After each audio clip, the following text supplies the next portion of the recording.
নমস্কার বন্ধুরা, আজকে আমি সাবুদানার একটা রেসিপি এনেছি।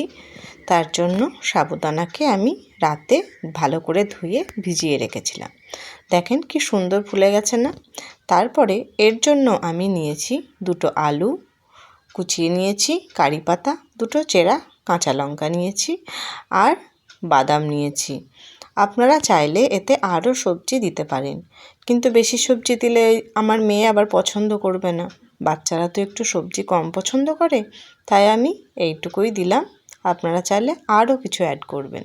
চলেন আমরা দেখে নিই রান্নাটা কিভাবে করব। খুব ভালো একটা রান্না। এর জন্য আমি একটা কড়াই গরম করে নিয়েছি। একটু গরম হলে এতে আমি তেল অ্যাড করব। আমি এতে রিফাইন অয়েল দিলাম, সাদা তেলটাই দিলাম। তেলটা একটু গরম হতে দিন।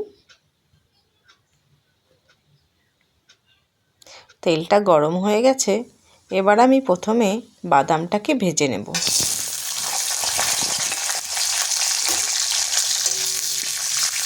বাদামটা একটু নুন দিয়ে নাড়াচাড়া করে নেব। বাদামটা ভাজা হয়ে গেছে দেখেন। এরপর আমি ওই তেলেই একটু 1 চামচ সর্ষে দেব।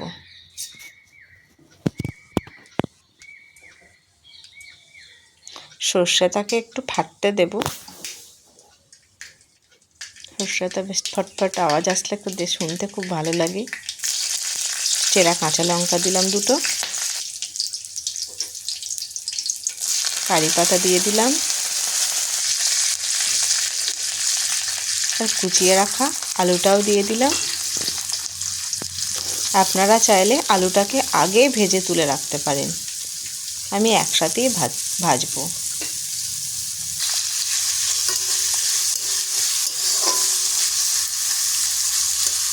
একটু ভাজা ভাজা করে নেব, একটু নাড়াচাড়া করব। এতে একটু নুন দেব।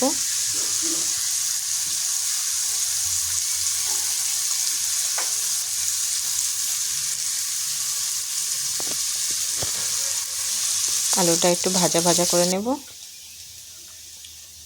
দেখেন বেশ অনেকটাই ভাজা ভাজা হয়ে গেছে।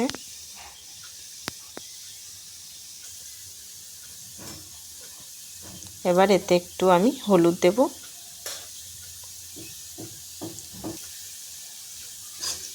ভাজা ভাজা করব একটু হলুদটাকে। এবার একটু কালার চলে এসছে। তারপরে আমি এর ওপরে ভিজিয়ে রাখা সাবুদানাটা দিয়ে দেব।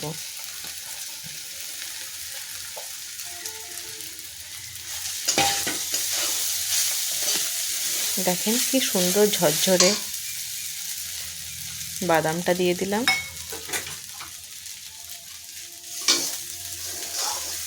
এটা খুব ভালো হয় জানেন, খেতেও খুব ভালো লাগে। আর এর মধ্যে আরও অন্যরকম সবজি দিলে আরও খেতে ভালো লাগবে বেশি।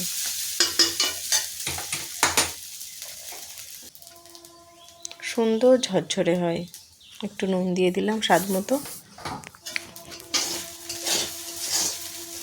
হ্যাঁ, অনেকে এর মধ্যে বাদামটা একটু পাউডার করেও দেয়, কিন্তু আমি এইভাবেই ভেজে রাখা বাদামই দিই। কারণ খাওয়ার সময় বাদামটা যখন মুখে পড়ে খুব ভালো একটা টেস্ট আসে।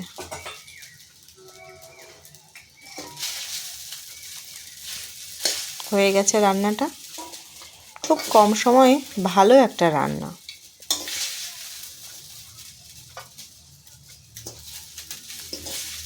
এটা ব্রেকফাস্টেও আপনারা বানাতে পারবেন, আবার সন্ধ্যের সময় একটু জলখাবার হিসাবেও আপনারা এটা বানাতে পারেন। দেখবেন আমার মনে হয় বাচ্চারা খুব পছন্দ করবে।